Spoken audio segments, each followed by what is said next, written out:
Quanto vale a palavra de um homem? Hoje, em um mundo de contratos, de letras miúdas e assinaturas digitais, a gente se pergunta se ela ainda tem algum valor. A promessa se tornou fumaça.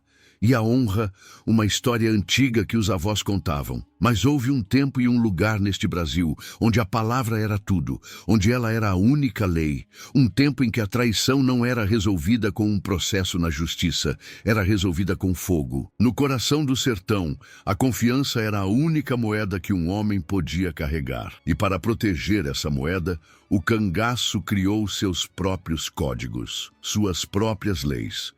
E para o crime de traição, a sentença era uma só, uma marca que o fogo gravava na pele, mas que a alma carregava para a eternidade. Se você tem a coragem de olhar para esse passado de frente, de entender a justiça dura de um tempo esquecido, então se ajeite na cadeira. Curta este vídeo. Se inscreva no canal, porque hoje você não vai apenas ouvir uma história. Você vai sentir na pele o peso do ferro em brasa e vai conhecer a lenda do castigo que Lampião reservava para aqueles que ousavam quebrar a mais sagrada de todas as leis do sertão, a lealdade. Para entender a justiça do cangaço, primeiro é preciso entender a terra que o pariu, o sertão, um lugar onde Deus parecia ter testado os limites da resistência do homem. A terra seca, que racha sob os pés, não perdoa. O sol, que desde cedo queima a pele, não dá trégua. A água é mais rara que promessa de político.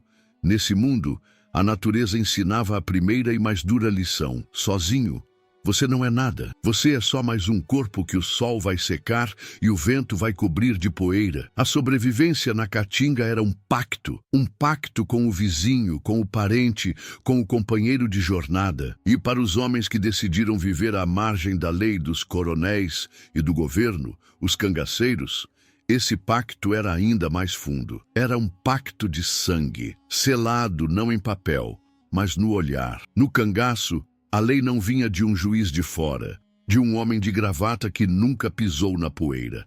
A lei nascia da necessidade, e a sua cláusula principal era a confiança. Cada cabra era um elo de uma corrente.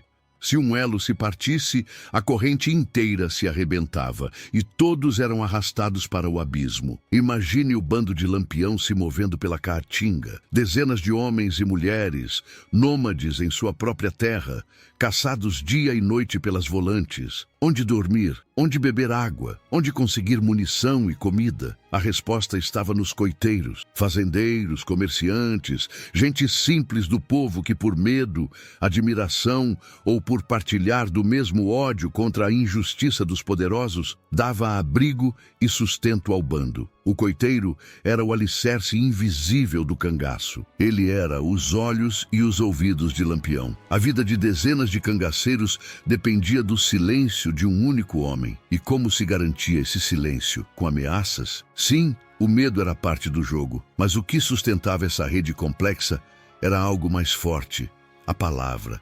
A palavra de Lampião de que o coiteiro e sua família seriam protegidos. E a palavra do coiteiro de que sua boca seria um túmulo. Quando um cangaceiro chegava a uma porta e dizia: "Vim em nome do capitão", essa frase tinha mais peso que um documento assinado em cartório. Era uma senha que abria portas, enchia pratos e armava rifles. Mas era uma senha construída sobre um terreno frágil, que precisava ser adubado todo dia com gestos de coragem e regado com a certeza da consequência. Nesse universo, a traição era o pior dos crimes. Pior que matar, pior que roubar. Matar um inimigo na batalha era um ato de guerra. Roubar de um coronel avarento era visto por muitos como um ato de justiça. Mas trair a confiança de um irmão, isso era uma ofensa ao próprio espírito do sertão. Era envenenar o único poço de água no meio da seca. Um homem que traía não estava apenas entregando um companheiro a volante, ele estava dizendo que sua palavra não valia nada. E um homem sem palavra naqueles tempos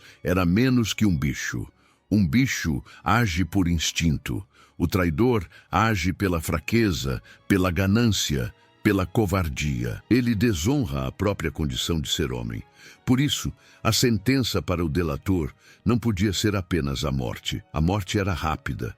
A morte acabava com o sofrimento. Para um crime que destruía a base de tudo, o castigo precisava ser uma lição. Precisava ser algo que ficasse, que marcasse não só o corpo do culpado, mas a memória de todos que ouvissem a história. A punição tinha que ser um causo, uma lenda ambulante.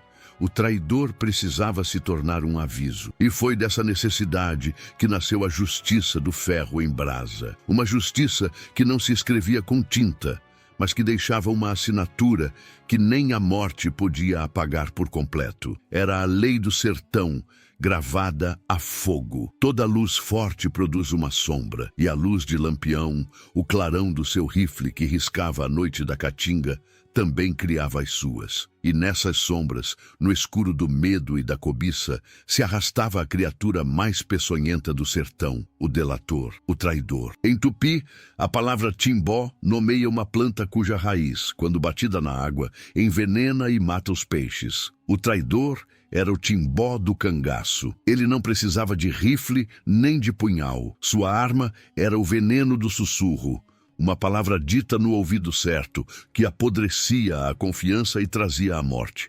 Quem era esse homem? Ele não tinha a cara de um monstro. Pelo contrário, muitas vezes ele tinha o rosto do amigo. Era o coiteiro que recebia o bando com um sorriso, que oferecia café e rapadura, que chamava o capitão de compadre. Era o comerciante que vendia a querosene e a munição, jurando sigilo e lealdade. Podia ser até mesmo um dos cabras do próprio bando, um homem que dividiu a mesma farinha, bebeu da mesma água e dormiu sob o mesmo céu de estrelas. A face do traidor era a face da normalidade, e por isso mesmo seu pecado era ainda mais hediondo. Mas o que leva um homem a vender a alma? O que faz um sertanejo, criado na lei da honra, cuspir no prato que comeu? Às vezes era o dinheiro, a volante, os coronéis. Eles sabiam que a lealdade tinha um preço para os fracos. Ofereciam algumas moedas, um saco de mantimentos, a promessa de um pedaço de terra. Para um homem que vivia com a barriga roncando e os filhos chorando de fome,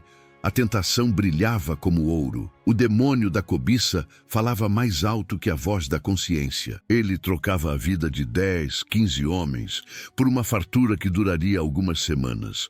Uma troca que a matemática da fome fazia parecer vantajosa, mas que a lei do sertão cobraria com juros de sangue. Outras vezes, a mola mestra era o medo. A volante chegava na casa de um coiteiro. Não oferecia, exigia, ameaçava a mulher, os filhos. Ou você nos diz por onde Lampião andou, ou o sol de amanhã vai encontrar sua casa em cinzas e sua família de luto. O medo é um mestre cruel. Ele quebra a espinha do mais valente, transforma coragem em desespero. Diante do choro de um filho, a promessa feita a um cangaceiro parecia distante. O homem se dobrava. Com a voz embargada, ele apontava a direção, descrevia o esconderijo, contava quantos homens o bando tinha, e cada palavra sua era um prego no caixão de quem um dia confiou nele. E havia o pior tipo, o mais venenoso, aquele que não traía por dinheiro nem por medo,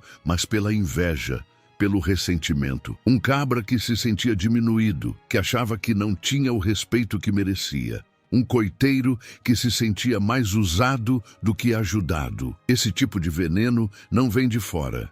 Ele nasce dentro, cresce no silêncio, alimentado por pequenas desfeitas, por palavras mal interpretadas. Ele via a fama de Lampião, a lealdade que os outros dedicavam a ele, e em vez de admiração, sentia um rancor que lhe roía as entranhas. A traição, para esse, era uma forma de se sentir grande. Derrubar o gigante era a única maneira de se sentir alto. O resultado do sussurro era sempre o mesmo: sangue. O bando, descansando num lugar tido como seguro, era pego de surpresa pelo fogo cerrado da volante. Cabras valentes, que enfrentariam qualquer inimigo de peito aberto, tombavam sem sequer ter a chance de revidar. Era uma morte covarde que vinha pelas costas. A munição se perdia, os cavalos morriam.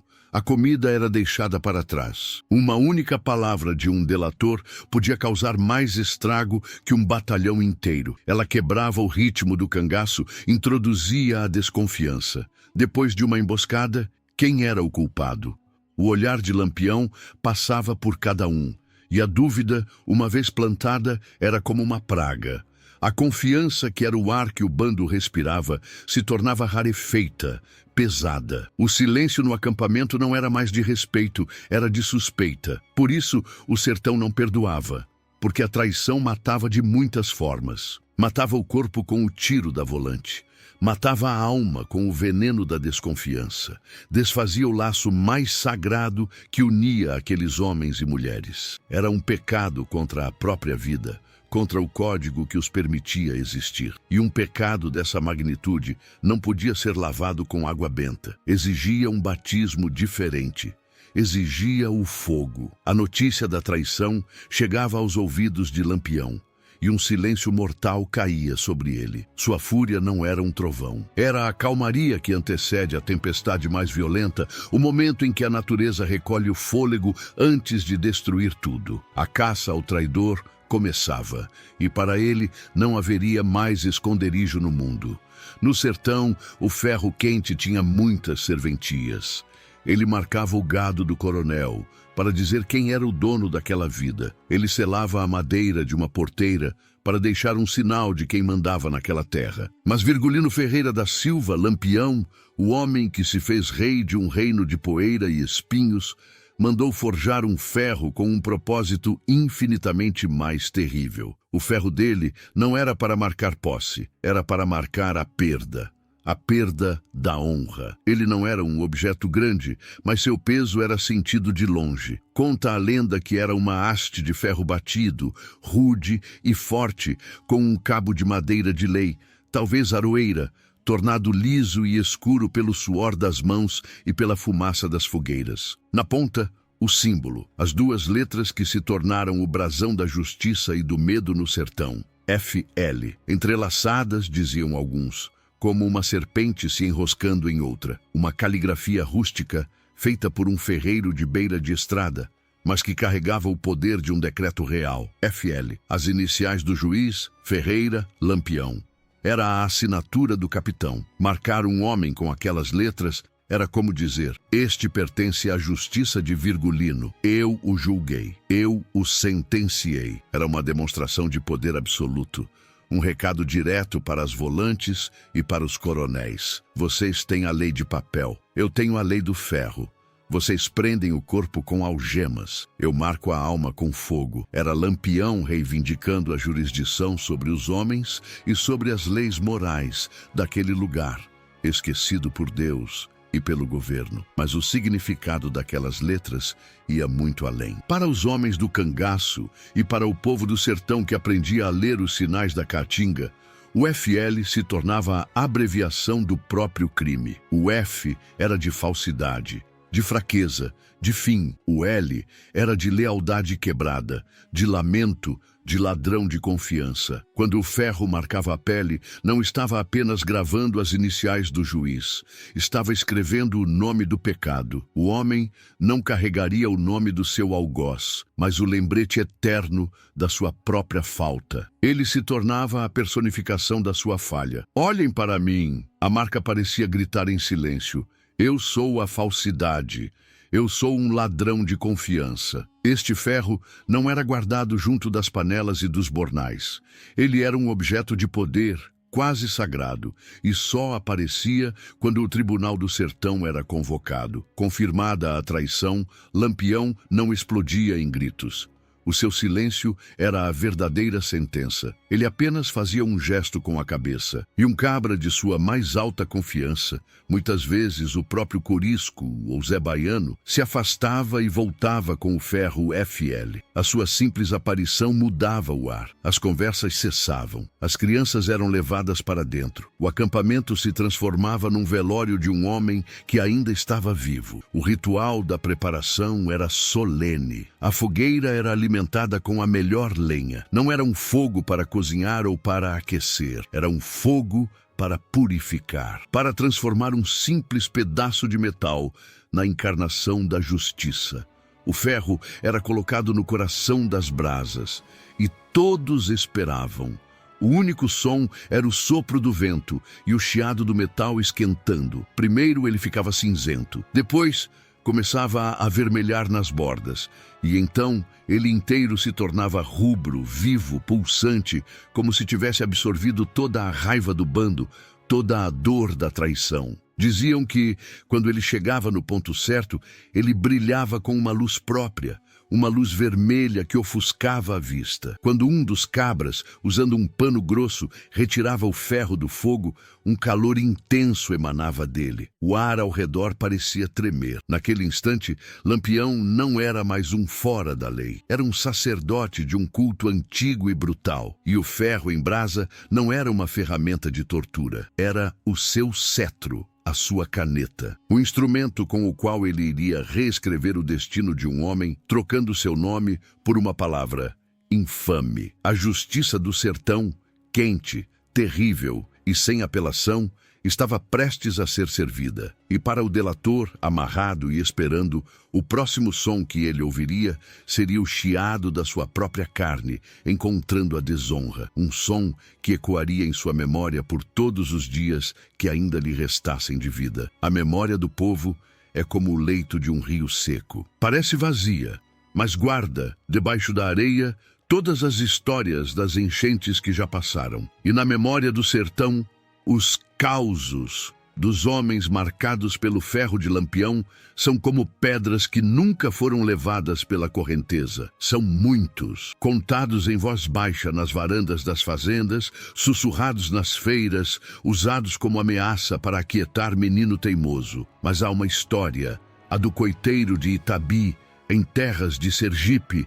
que se tornou o exemplo mais duro da justiça do capitão. O homem era tido como de confiança, um pequeno fazendeiro, com sua roça e seus animais, que por muitas luas deu abrigo e guarida ao bando de Lampião. Conhecia os atalhos, sabia onde a volante costumava passar e quando o perigo estava longe. A sua casa era um porto seguro.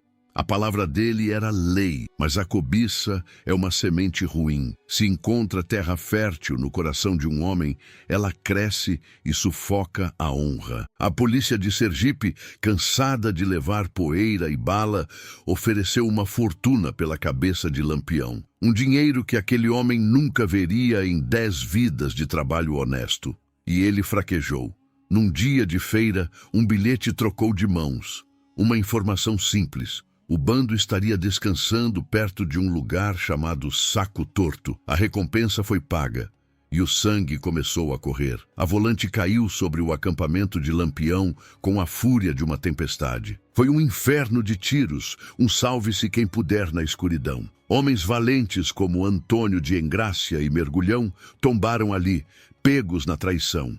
Lampião e os outros escaparam por um triz, deixando para trás munição, mantimentos e a dignidade ferida. A derrota doeu, mas a facada da traição doeu mais fundo. Lampião não era homem de agir na raiva. A sua vingança era como a caça de um maracajá, silenciosa, paciente, mortal. Ele se recolheu e começou a juntar as peças. O sertão tem 1000 olhos e 1000 ouvidos. Uma palavra aqui, um olhar ali. Quem sabia daquele esconderijo? Quem foi visto falando com soldado na feira? Quem comprou mais terra do que podia pagar logo depois do ataque? A teia foi se fechando e todos os fios levavam para um único lugar, a casa do coiteiro de Itabi. O amigo, o compadre. A chegada de Lampião não foi com barulho. Numa noite sem lua, ele e mais 2 cabras de sua confiança, talvez Corisco e Gato, bateram na porta da fazenda. O homem abriu a porta e seu rosto se tornou uma máscara de cera. A cor sumiu, a voz não saiu. Diante dele não estava o compadre Lampião, mas sim o anjo da morte do sertão. Não houve gritos, apenas o silêncio pesado e a pergunta fria do capitão. Compadre, vim buscar o que é meu. O senhor me deve a vida de Mergulhão, me deve a vida de Antônio de Engrácia e vai me pagar com a sua honra. O julgamento foi ali mesmo, na frente da família do traidor e dos cangaceiros que se juntaram. As crianças foram postas na primeira fila. Olhem bem! dizia Lampião com a voz cortante como vidro. Olhem bem para o rosto de um homem que não tem palavra. Aprendam desde cedo o preço de uma mentira. O coiteiro chorava, se humilhava, beijava os pés de Lampião. Oferecia o dobro do dinheiro que a polícia lhe deu. Mas, para Lampião, a honra não tinha preço. A confiança, uma vez quebrada, não se remenda. O ferro FL, já rubro e fumegante, foi trazido. O cheiro de metal quente encheu o ar. O homem foi amarrado, o rosto virado para o lado. 2 cabras seguravam sua cabeça com força. Lampião pegou o ferro. Por um instante, o único som era o pulsar das brasas e o choro baixo da mulher do condenado. Então, com um movimento firme e sem hesitação, Lampião pressionou o ferro na face do homem. O chiado da pele queimando, um som horrível, cortou a noite, seguido por um grito de dor que parecia vir do fundo da alma. Foi rápido, mas eterno. O cheiro de carne queimada ficou no ar, uma náusea. Quando o ferro foi retirado, a marca estava lá. Um fiele vermelho e fundo, um carimbo de desonra que o fogo tinha gravado para sempre. Lampião olhou para o homem, agora uma figura patética, e decretou o fim da sentença. Sua dívida de sangue está paga. A sua vida eu lhe deixo, que é para ela ser seu maior castigo. Agora vá, ande pelo mundo e mostre a todos a cara que tem um traidor. Ele não foi morto. Lampião lhe deu um castigo mais pesado, a vida. Uma vida sem nome, sem honra, sem lugar. Ele foi solto na caatinga, não como um homem, mas como uma lição ambulante, uma cicatriz na face do próprio sertão, a queimadura na pele, com o tempo, com as pomadas de ervas e a piedade de alguma alma caridosa, talvez virasse uma cicatriz mais clara. A dor do fogo, um dia, daria lugar a uma coceira, a uma lembrança latejante em noites de chuva. Mas a outra marca, a que o ferro gravava na alma, essa não curava nunca. O homem marcado por Lampião se tornava um fantasma em vida. Ele andava, mas não tinha destino. Falava, mas ninguém respondia. Estava vivo, mas para o mundo dos homens de honra, ele tinha morrido naquele dia na frente da fogueira. Imaginem esse homem chegando numa feira, o barulho das conversas, as risadas, o pregoeiro vendendo seu produto, tudo cessava quando ele se aproximava. O silêncio se abria à sua frente como as águas do mar. As pessoas não o olhavam com ódio, olhavam com uma mistura de medo, pena e desprezo. As mulheres puxavam seus filhos para perto. Os homens viravam o rosto. As portas se fechavam à sua passagem. Ele se tornava um leproso moral. A marca FL em seu rosto ou em seu ombro não era apenas uma cicatriz. Era um aviso ambulante, um outdoor da justiça do cangaço. E esse era o verdadeiro poder do castigo de Lampião. A morte era um fim. Um homem morto vira história, vira saudade ou alívio, mas ele desaparece. O homem marcado, não, ele ficava. A sua presença constante era a mais eficaz propaganda do poder do capitão. Cada passo que ele dava, cada olhar que ele recebia, era uma reafirmação da lei do sertão. Era um recado para qualquer outro coiteiro que estivesse pensando em fraquejar. A promessa de dinheiro da volante era tentadora, mas valeria a pena passar o resto da vida sendo um ninguém? Valia a pena trocar a honra por uma existência de solidão e vergonha? A maioria decidia que não. O medo da marca era maior que a cobiça. Assim, a história do ferro em brasa se espalhava pela caatinga mais rápido que fogo em capim seco. Não precisava de jornal nem de rádio. Ela viajava na boca do povo. Cada vez que o caos era contado na varanda de uma casa, ao pé de uma fogueira, ele ganhava mais força, mais detalhes. A lenda crescia. O ferro se tornava maior, mais quente. A dor do traidor, mais profunda. A história se transformava numa parábola, numa lição sobre causa e consequência, sobre a importância de um valor que para o sertanejo era o pilar de tudo: a palavra. A chuva forte podia apagar os rastros dos cavalos na terra, mas não apagava a cicatriz na memória do povo. Hoje, o mundo é outro, as leis são outras, as traições também. Elas acontecem nos gabinetes com ar-condicionado, nas salas de reuniões de grandes empresas, nas telas de um celular. São acordos quebrados, promessas esquecidas. É a confiança do povo sendo vendida em troca de poder e de dinheiro. Mas os traidores de hoje não carregam uma marca no rosto.